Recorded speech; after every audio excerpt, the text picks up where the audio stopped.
leaks in your boat. My mate who had a brand new Hobie took it out first day. At the end of the day, took out the bungs and there was water coming out the boat. So even new Hobie boats do leak. There are a number of places that they can leak, and I'm going to show you how to find the leak. One of the places that they often leak is in the access plate, which you can't see, which is under each seat. So you've got 4 of those, and they are classic places where a Hobie can leak.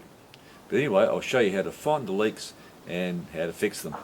Now, if you want to find any holes in your boat, you've literally got to blow it up. Yeah, we're going to blow it up with this piece of hose.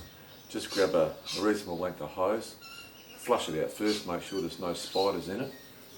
Undo your bung, or take out your bung, put it in a safe place, put the hose, make sure it's a tight fit. If it's not a tight fit, you can use a bit of plumbing tape, and then what we're going to do is we're going to blow it up with about, I don't know, 12 breaths.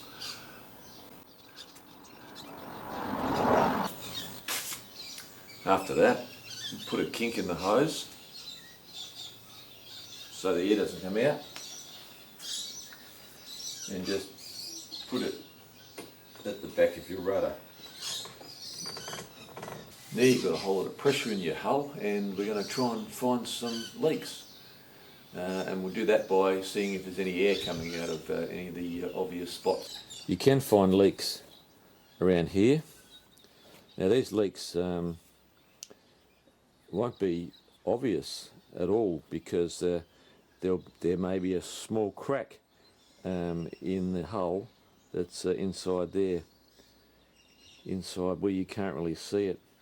Over time, with extended use and perhaps going out in rough water, you can get a small crack in there. Now this is just under your boat where your trampoline is attached into a track, and you can see there's a whole lot of silicone here, but there's screws all the way along there, and you may just have a leak in there. Now I showed you one point where the bar goes through the hull. There's a number of points where the bar goes through the hull. These are worth having a look at as well and checking. In fact, sometimes when you put the air in, you can actually hear the air coming out, so it's easy to find the hole.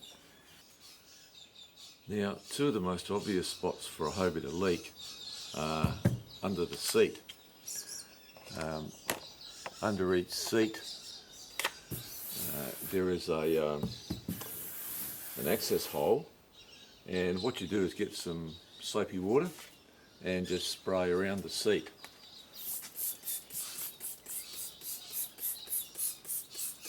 Now we use the soapy water because if there's any leaks under the seat, the soapy water is going to blow bubbles.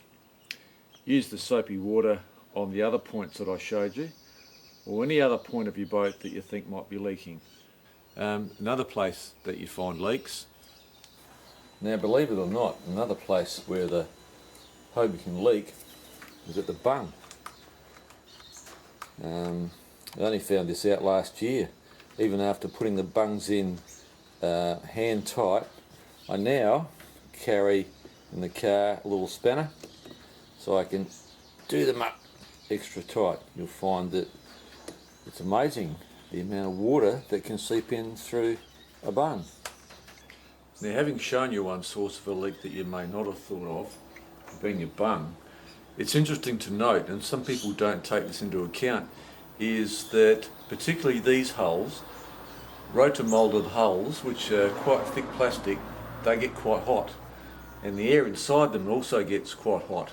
So there you are, you're transporting your boat, you're putting it on the beach, it's getting all nice and hot, and then you do up your bung and you go in the water. What happens is that the air inside your boat starts to cool and it contracts, and so your boat is now sucking in air as it cools down. So they do suck in quite a bit of air. So if you've got a hole in your boat, obviously it's not going to be sucking air, it's going to be sucking water. And when it's all over, don't forget to put your bung back.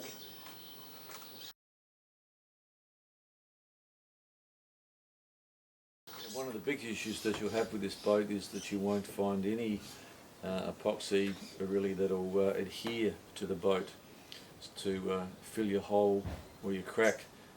One epoxy that I've used is G-Flex. That was something that I found on eBay, and actually it does work. I've filled a couple of holes and one crack that I had where the rear beam is going through the boat.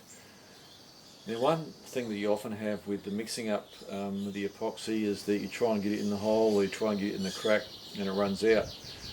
One of the methods I used to use with my fiberglass boat was that I would mix up my epoxy and mix in some baby powder so that I got it to a consistency that was like paste, so you could just paste it into the hole. With these boats, because they're quite thick, you never really know how big your crack is. Although if you've got water getting into your hull, you know that you've got a crack somewhere, and if you find that you've got a crack that is really hard to get to, or any sort of crack in the hull, you're going to have to fix it right through from one side to the other to give you a bit of strength. And one way to get it to go into the hole is to actually remove some of the air from your hull by using your hose method. Your hose method through the bung at the back.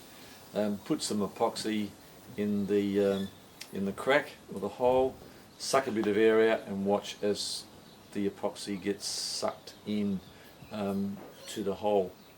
Once you've got a reasonable amount sucked in there, release the pressure, and the epoxy with its little bit of baby powder will stay in that crack and seal it up, and you should be good.